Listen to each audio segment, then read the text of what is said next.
मानव संरक्षण संघ यांच्या वतीनं आज ऑफिस उद्घाटन झालेलं आहे. खरं म्हणजे अमोल माने यांचं कार्य खूप मोठं आहे. मी गेली 4 वर्ष झालं अमोल भैया जे काम करतायत ते बघतीये. कसं असतं तळागाळातून एखादी व्यक्ती जेव्हा पुढे यायचा प्रयत्न करते ना, तर प्रयत्न करत असताना त्याला किती समस्यांना सामोरं जावं लागतं. तर ते सामोरं जाताना अमोल भैयांनी बऱ्याचशा अडचणींना तोंड देऊन पण एक उद्देश ठेवला की नाही मला हे करायचे कोणासाठी, प्रत्येक व्यक्तीसाठी, प्रत्येक माणसासाठी करायचा हा विचार घेऊन अमोल भैयांनी कामाची सुरुवात केलेली आहे. म्हणजे गावाचे काही प्रश्न असतील, व्यक्तींचे काही प्रश्न असतील, ह्या प्रत्येक प्रश्नांवर काम करणं एवढं सोपं नाहीये. आपण नुसतं खाली बसून बोलतो आमचे हे प्रश्न आमचे ते प्रश्न, पण ते प्रश्न मांडण्याची हिंमत कोणी करत नाहीये. ती मांडण्याची हिंमत अमोल भैयांनी केलेली असते. अमोल भैयांसाठी आपण जोरात टाळ्या वाजवू.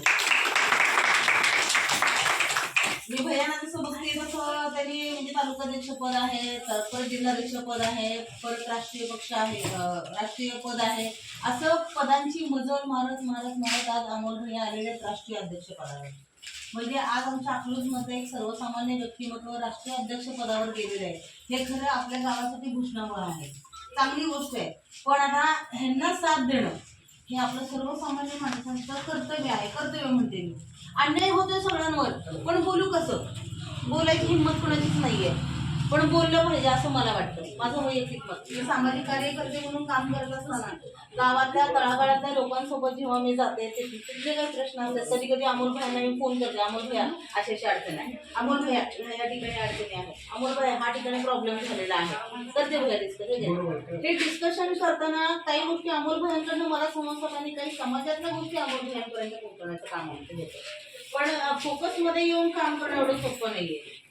आज भैया आम्ही जे निवेदन दिलं गावाच्या काही मुद्द्यांबाबत असेल, आता फोटो तुम्ही बरेचसे बघितलेले आहेत, सामाजिक उपक्रम असेल किंवा कोरोना काळात अंगणवाडी सेविकांनी आशा सेविकांनी केलेल्या कार्याचे दखल घेतली, हे फार महत्वाचं आहे. दखल घेणार कोणीतरी पाहिजे.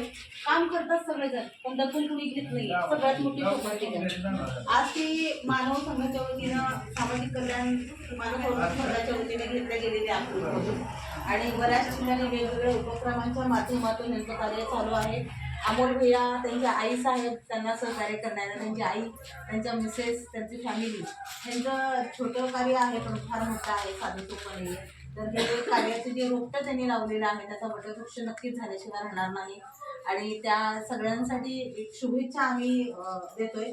महिलांच्या वतीनं ही एक शुभेच्छा आमची भैयांसाठी असणार आहे आणि भैया नक्कीच या कार्यामध्ये आमचाही एक खारीचा वाटा असणार आहे.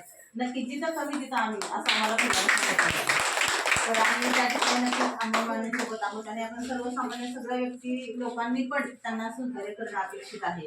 अशा माणसांच्या मागे ठामपणे राहणं फार गरजेचं आहे. आज जरांगे पाटील साहेबांच्या मागे केवढी मोठं लोक आहेत. एक उदाहरण, एक माणूस म्हणून त्यांच्याकडे बघा, म्हणजे आज सगळ्या माणसांची ताकद त्यांच्यामध्ये एकवटलेली आहे.